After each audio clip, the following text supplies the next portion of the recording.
Hello guys! Welcome back po ulit dito sa ating YouTube channel, The Home Beside It. For today's video guys, pag-usapan po ulit natin itong WorldCoin. Ang dami ngayong balita regarding dito. And ano nga ba ang WorldCoin? Explain ko ulit sa inyo ano yung advantage and disadvantage nito. Okay, WorldCoin explain. So guys, before tayo mag-proceed, meron tayong papanoorin mamaya na video regarding dito sa isang podcast or isang news regarding dito, no? And kailangan ba natin mag-ingat o kailangan natin talagang magpa-verify dahil alam nyo naman sobrang bilis na po ng pag-evolve ng AI technology. So magpapahuli ba tayo or dapat tayong kabahan sa mga bagong technology? 'Di ba? Especially meron ChatGPT and yung ChatGPT, yung WorldCoin, 'di ba, is connected. So paano natin nasabi? Before tayo mag-proceed, ito yung mga tatalakayin natin. Ano ba yung WorldCoin, paano ito gumagana at marami pang iba. But before po tayo magtuloy-tuloy guys, panoorin muna natin itong topic mula sa News 5 Everywhere. Panoorin lang natin ito saglit and magbigay lang tayo ng konting reaction regarding dito. Okay? So, eto, kinausap nila dito yung DICT, pinag-aaralan na ang umano'y iris scan kapalit ng cryptocurrency. Mula ito sa panayam ni Ted Filon and DJ Chacha. Okay? Panoorin natin. Department of Information and Communications Technology, ASEC, Aboy Paraiso. Magandang umaga po, ASEC. Good morning po, DJ Chacha Manupet, sa inyong mga taga-pakinig po. Maraming po sa muling pag-ikot na sa aming sa programa. Yes po, maraming salamat din po, ASEC. Ito nga, klaruhin lang po natin itong mga nakikita nating balita ngayon na meron daw pong nangyayaring iris scan kapalit ng cryptocurrency. Hindi lang sa Bulacan, maging sa ilang areas po dito sa ating bansa. May mga sumbong na po ba kayo natanggap tungkol dito? Actually, hindi lang sumbungan natanggap namin sa direct instructions po ng mga secretary o si Secretary tinignan na ho namin to, pinag-aralan na ho namin to. At currently yung isang attached agency ng DICT, yung National Privacy Commission po, nag-issue na ng notice to explain po for possible violations ng data privacy laws natin dito sa isang kumpanya.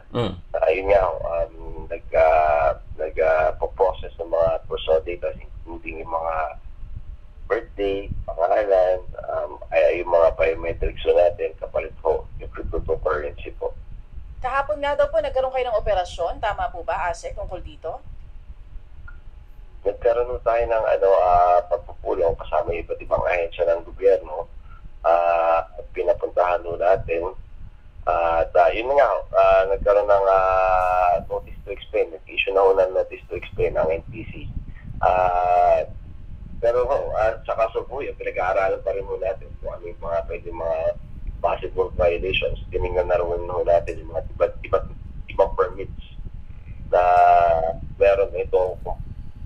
Base guys, nung ito ay nag-start dito sa Plaridel, alam ko, Plaridel and other part dito sa Bulacan is meron kinakandak ng iris scanning, itong WorldCoin, and isa po ako na nagpa-scan and meron silang mga permits na pinakita doon sa mga magpapa-verified na tinatawag. So kailangan is aware kung ano yung WorldCoin, kung ito ba ay registered.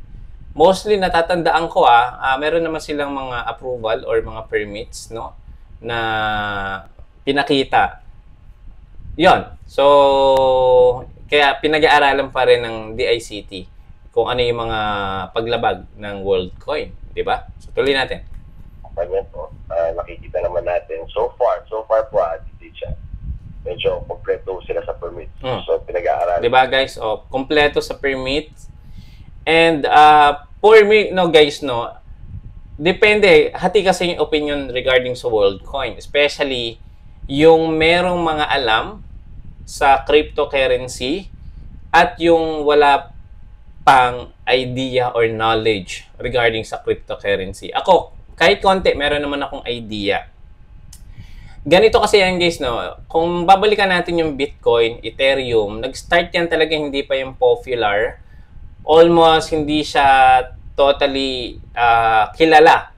At wala pa siyang million of dollar na i-value, billion ata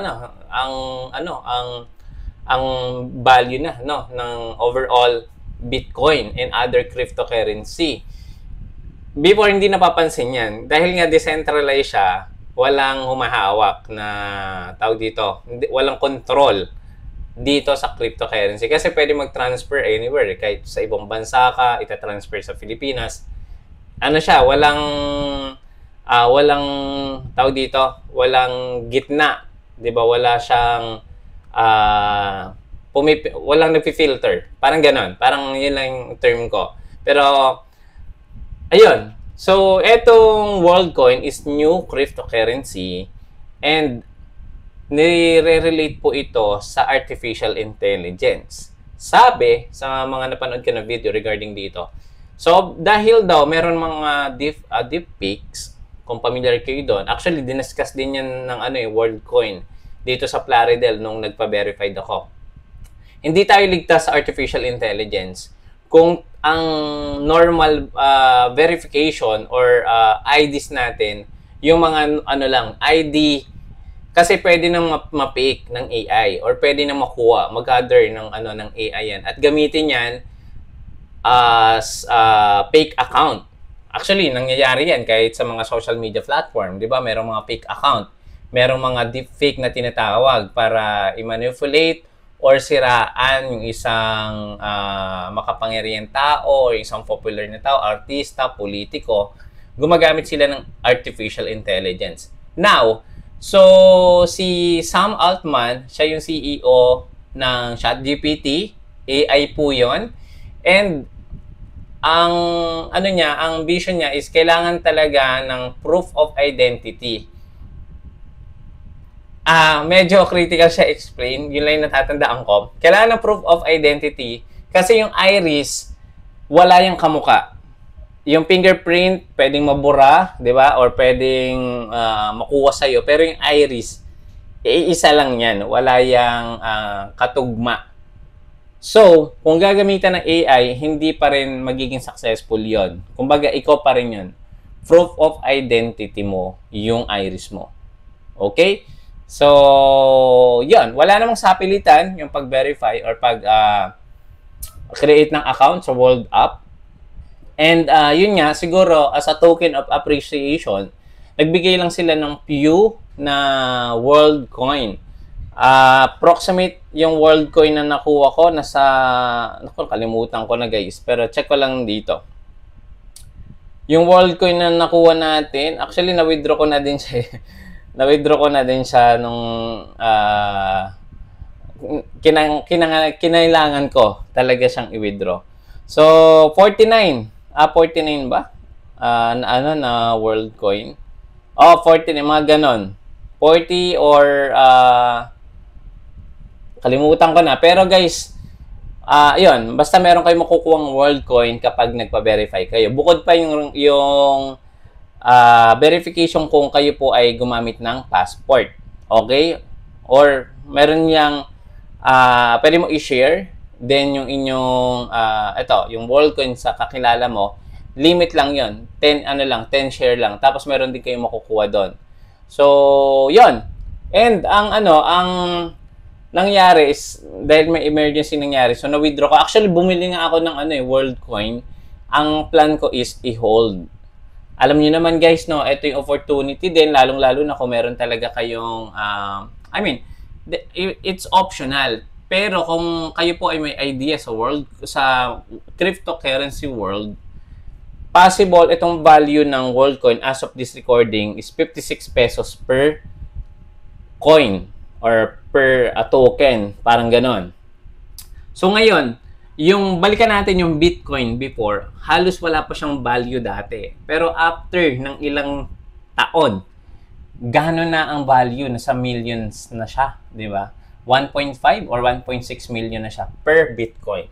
So possible in the near future, dahil nga artificial intelligence, naisip ko lang, possible talagang tumaas yung value. 'Di ba? And ang kagandahan pa nito, limited lang yung supply ng token. So, kung may idea talaga yung isa sa mga nagpa-verify or nagpa-register, siguro ito yung isang reason nila kung bakit sila nagpa-verify. Dahil meron silang idea. Yung iba naman talaga na nagpa-verify is dahil doon sa token na makukuha in exchange doon sa pera, 'di ba? O sa value. Pero kung ang gagawin nyo guys, once na nagpa-verify kayo, i-hold nyo lang yun ng ilang taon, sabi natin 5 years, 10 years, yung value niyan kaya magkano na? Sa tingin niyo lang guys, 'di ba? So ayan, and then balik na tayo guys dito, no. So 'yun, pinakita ko lang sa inyo na marami nang topic especially sa news, no. Sa Jessica Soho, na Jessica Soho din to. And siguro ito na yung pagkakataong opportunity, no? And sa iba naman is awareness pa rin kung wala kayo pang idea sa pinapasok nyo. Kung kayo po ay mag-hold lang ng WorldCoin, pwede. So ako nga guys, kung meron talaga akong extra, for sure mag-hold ako ng coin na to. Sabihin natin guys, mag-hold tayo ng, computein natin, no? Pakita ko lang sa inyo ito. Ayan, so ito yung WorldCoin ngayon. Ang value po ng WorldCoin is 56.04. Sabihin natin mag-hold tayo. Ang iniisip ko guys, mag-hold ako ng 10,000 na WorldCoin. Times natin sa 56. So nasa kalahating milyon yan. So hoping ako ganyan. Pero kung idea lang, no, sabihin natin mga 1,000 coins. I-hold mo lang yan ng 5 years o 10 years. Sabihin natin, nag-times 1,000 yung value, di ba? So, 56 pesos times 1,000.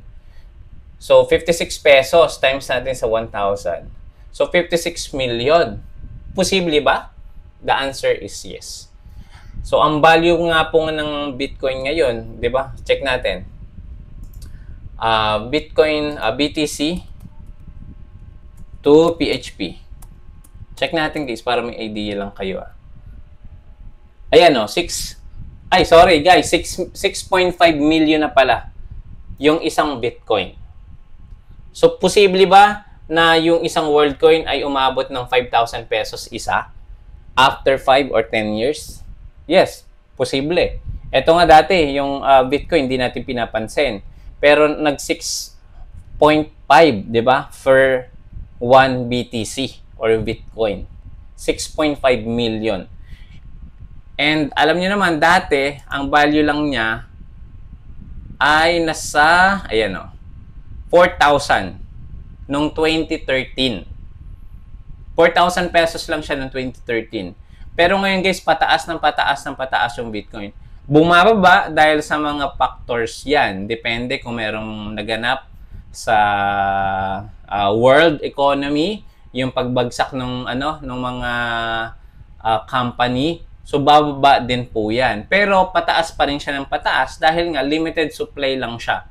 Okay? So, affected din yung iba pang crypto token kapag bumaba or tumaas yung value ng Bitcoin. Pero, way back 2013, ang value lang niya is wala pang 5,000 pesos. So, posible bang ganito din yung maging value? Posible. Pero, wag muna nating isipin mag-millions yung value. Sabihin na lang natin, nag-ano siya, times 1,000 na lang. 'Di ba? So, possible. Yun ay kung meron tayong knowledge regarding sa cryptocurrency. Pero kung wala, huwag niyong papasukin yan kasi nga sobrang volatile po niyan. Kung kayo ay mag-hold lang, pwede yan. But again, depende pa rin po sa inyo yan. Okay? Sabi dito, WorldCoin, explain, libre nga ba ang pera kapalit ng iris mo? Yan, pag-usapan natin. Hindi ka pa nag-scan, basahin mo ito bago ka mapahamak. Di ba? Medyo nakaka-takot, nakaka-alarm itong ating topic. Pero pinakita ko lang din sa inyo yung good side kanina. Ano ba talaga ang WorldCoin? Sabi dito, WorldCoin ay isang bagong cryptocurrency project na sinimula ni Sam Altman. Ito nga po yung CEO ng OpenAI or ng ChatGPT. Yes, yung gumawa po ng ChatGPT. Sila din po iyan. So, alam niyo naman yung value ng ng ChatGPT. Check natin. Value of ChatGPT. GPT. Check natin kung may value.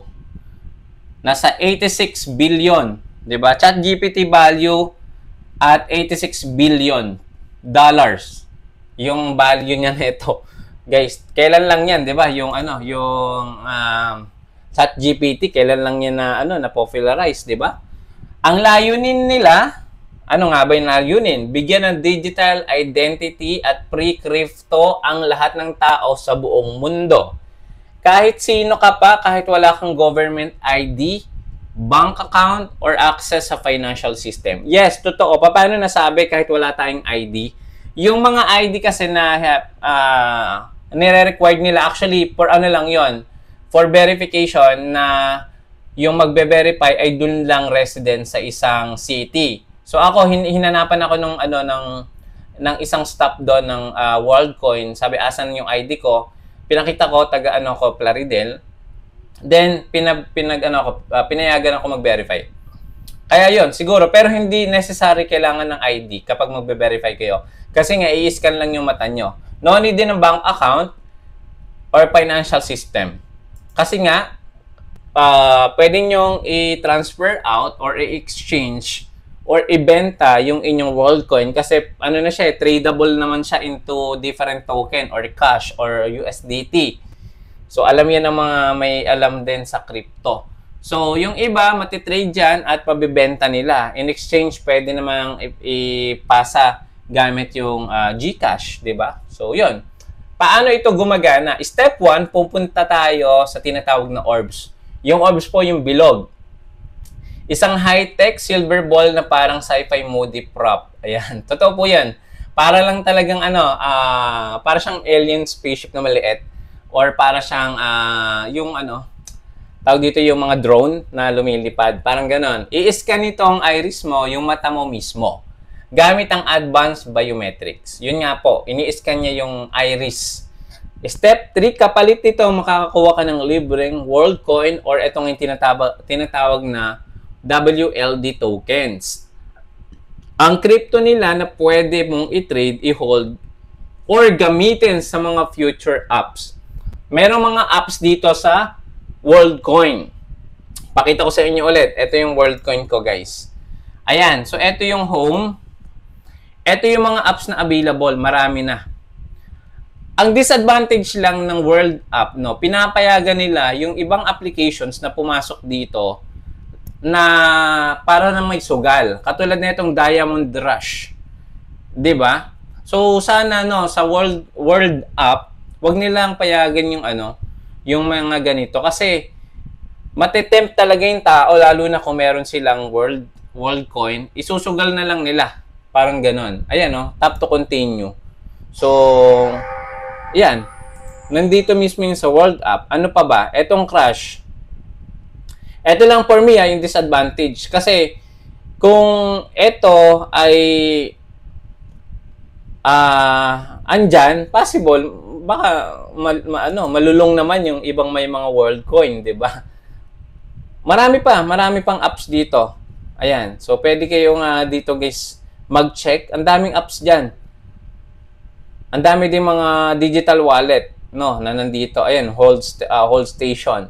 Marami pa. So yun lang yung disadvantage for me. Pinayagan nilang pumasok yung mga ibang apps sa World App na ang purpose is maglaro ng WorldCoin nila, 'di ba? Or magsugal. Actually, parang sugal na talaga 'yon. For me, in my opinion, okay? So, 'yon, para saan ang orbs? Sabi dito, para raw makasiguro na isang beses ka lang mag-register. Tama po, isang beses lang yung registration at isang phone lang yung gagamitin nyo. Na hindi ka gumawa ng multiple or fake accounts. Ang tawag dito ay proof of personhood. Totoo po yan. Ang galing nga Galing guys. Again, WorldCoin is proof of personhood. Pera nga ba o kapalit ng pribadong data mo? Yung data po kasi na yan is yung mismong iris natin. Ito ang dapat alamin bago pumila. Okay, number 1, syempre, privacy risk. Hindi lang ito basta photo ng mata, ito ay biometric data kasing sensitibo ng fingerprint mo. Paano nila ito i-re-restore or tinatago, di ba? Or kino-collect? Saan napupunta yung data nyo? Data natin. Pwede ba itong gamitin as AI, surveillance, or identity theft? So, ito yung mga pinagtatalunan pa rin hanggang ngayon ng mga country na pinasukan na ng WorldCoin or na-allow or nabigyan ng permits ng isang country. Pero ibang country, guys, ni-restrict na itong WorldCoin. Okay? Hindi lahat ng bansa ay payag. Totoo naman po yun. Like Germany, France, Kenya, and more have launched investigation or banned mismo itong WorldCoin activities dahil questionable ang data privacy, legality, and ethical implication nito. So, pwede naman talaga magamit sa kasamaan yung data natin kung ang magmamay-ari niyan talaga ay may toyo, o di ba, or ogag. Di ba? Kung gagamitin niya yan para gayahin yung identity ng mga nagpa-verified, possible talaga pangit yung resulta, 'di ba? Pero kung gagamitin nila 'yan at panglaban lang sa AI, alam nyo ba guys, sabi ni Elon Musk, mas delikado pa daw yung AI compare sa nuclear bomb. Sabi lang ayan, alam ko, alam nyo na 'yan. Okay? So ganun ka risk or ka delikado yung artificial intelligence. So ngayon, etong mga nag-create ng artificial intelligence, gagawa sila ng panibagong technology para naman hindi mapahamak yung ibang tao. 'Di ba? Ang hirap balansehin guys So, what do you think guys? Comment niyo naman yan sa may ibaba. Number 3, walang balikan ang data or walang babalikan ang data. Kapag naibigay mo ng iris mo, hindi mo na ito mababawi. Yes, definitely. Ang tanong, gaano ba kahalaga ang mata mo kapalit ng ilang token? Actually, sobrang mahalaga yung mata natin, 'di ba? Especially yung identity natin. Pero in a good way naman, ito nga guys yung yung advantage, 'di ba? Dahil nga po naglaganap na yung mga deepfakes or gumagamit ng mga fake account para siraan yung isang tao or isang person, gamitin yung AI, 'di ba, para ipahamak yung isang tao. Yun naman is mapapatunayan kung meron kang personhood or proof of personhood, 'di ba? So, what do you think? Comment nyo naman dyan. So, eto, bakit dumarami ang sumasali? Marami ang nauuto, salitang free. Totoo naman, guys, may free. Siyempre, meron talagang free or siguro in exchange na naglaan kayo ng oras or opportunity or mag-join sa beta process ng WorldCoin. Lalong-lalo na, di ba, sino ba naman yung pipila lang doon para magpa-verified ng mata na walang makukuha, di ba? For me, siguro lang siya, token of appreciation. For me, na bigyan talaga yung nag-participate sa program. Okay? So, sino ba naman ang ayaw sa libreng crypto? Yes, lahat gusto crypto kasi may value po yan. Pero, tandaan, walang libre sa mundo ng technology. Kapag hindi ka ang customer, ikaw ang product. 'Di ba? Ang lalim nito, guys. Kapag hindi ikaw ang consumer, ikaw ang produkto. So, 'di ba? Bumabalanse na tayo, guys, So, sana may nakukuha kayo kahit papaano. Ito yung danger or opportunity. Before po tayo magtapos dito, guys, kung bago pa lang po kayo sa ating YouTube channel, don't forget to subscribe and i-click mo na yung bell icon para sa mga next update natin regarding sa Facebook, sa mga cryptocurrency news, manonotify po kayo kaagad. I-click nyo na po yung dyan, yung yellow, yung yellow basket. I-click nyo na yung bell icon. Naging TikTok. Ito yung danger or opportunity, guys, Positive. Positive naman. Balansehin pa rin natin. Pre-world tokens. Again, guys, for me, kung kayo po ay magpa-participate dito, huwag nyong i-encash yung token. Huwag nyong ipapalit, di ba? Or kung mag-hold lang kayo, pwede. Mas pabor ako sa i-hold nyo lang yung tokens. Early access to global project. Kasi tayo yung nauna, kayo yung nauna, possible kayo yung may mas malaking opportunity. Global identity daw. So, global identity. Sa susunod ba na mga taon, after 5 or 10 years, gagamit pa rin po ba tayo ng ID? What do you think? Gagamit pa rin po ba tayo ng passport? Di ba? Gagamit pa rin po ba tayo ng ID picture? Yun lang, binibigay ko sa inyo. After 5 or 10 or more years. Sa tingin nyo, guys. Comment nyo dyan sa comment section. Ito naman yung last. Negative side. Permanent biometric data collection ng World App. Anong long-term use ng identity mo? Hindi natin alam kung saan nila gagamitin yung identity natin o yung ating yung iris biometrics natin. Questionable ethics behind global control. So, bakit ba hindi nila ipahayag yung talagang mission and vision ng ng proof of personhood or ng project na to? So, yun lang guys. For now, sana may nakuha kayo kahit papano. Maraming salamat sa panonood. Ayun. For now, hanggang dito muna. See you again sa next video. Bye-bye.